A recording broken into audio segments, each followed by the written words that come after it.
parotid gland, one of the salivary glands. This are the oropharynx. This is the laryngopharynx. Now, this space, this is the lips, the labia. This is the vestibule of the mouth.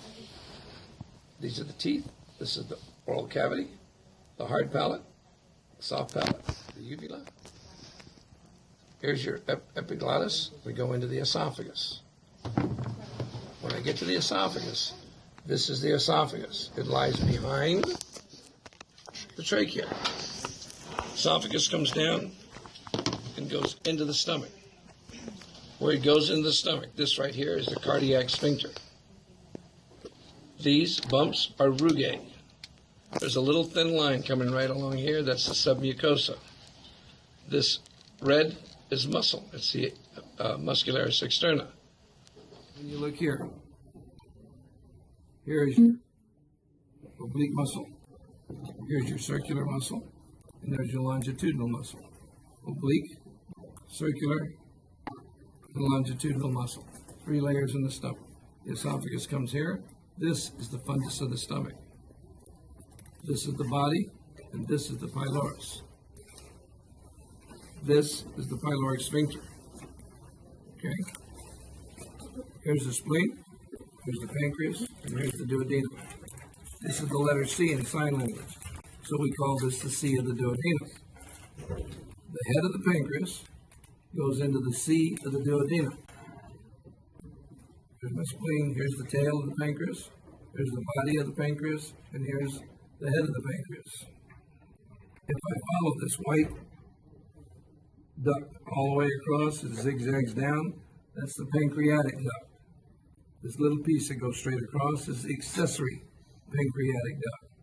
30% of the population don't even have it. The pancreatic duct exits into the duodenum through the greater duodenal papilla. If I say name this raised structure, that is the greater duodenal papilla.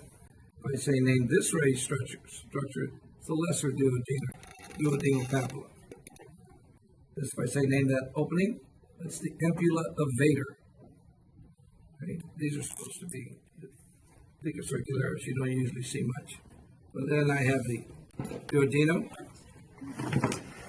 I take my stick and put it at a 45-degree angle. Duodenum, jejunum, ileum. Don't jump in. This valve right there, that's the ileocecal valve. It keeps stuff from the large intestine backing up into the small intestine. Right in here in the ileum, you have some Peyer's patches. It's lymphoid tissue. Now, this is the ileocecal valve, means ileum cecum. This pouch right here is the cecum. This is the vermiform appendix. Then I have the ascending colon. I have the right hypochondriac flexure or the hepatic flexure. I have the transverse colon. I have the splenic flexure or the left hypochondriac. I come down the descending colon. You can't see the sigmoid, but this is the rectum, this is the anus. These ridges here are the anal columns. These muscles right here are the internal anal sphincter, made out of smooth muscle. They're involuntary. These are the external anal sphincters. These are made out of skeletal muscles, and they are voluntary. This is the falciform ligament. It separates it into the right and the left hepatic lobe. If I look underneath, here's the gallbladder. The square-looking lobe is the quadrate lobe. This one that looks like a finger right here by these inferior vena cava. This one right here, that's the caudate lobe. 4 lobes of the liver. Okay? This white part is the crown of the tooth. This is the neck, and all of this is the root. The crown is covered with enamel. The root down is covered with cementum. It cements the tooth into the jaw. All of this is dentin, makes up the bulk of the tooth. This is the pulp cavity. This is the root canal. If I put this in, this is the pulp. Here in the root, in the canal, you can see the blood vessels and the nerves. When we look at this jaw, this is 1/4 of the mouth. This is the central incisor, the lateral incisor, the canine, the first premolar, the second premolar, the first molar, the second molar, and the third molar. Third molar is also called the wisdom tooth. This is the masseter muscle. This is the digastric muscle.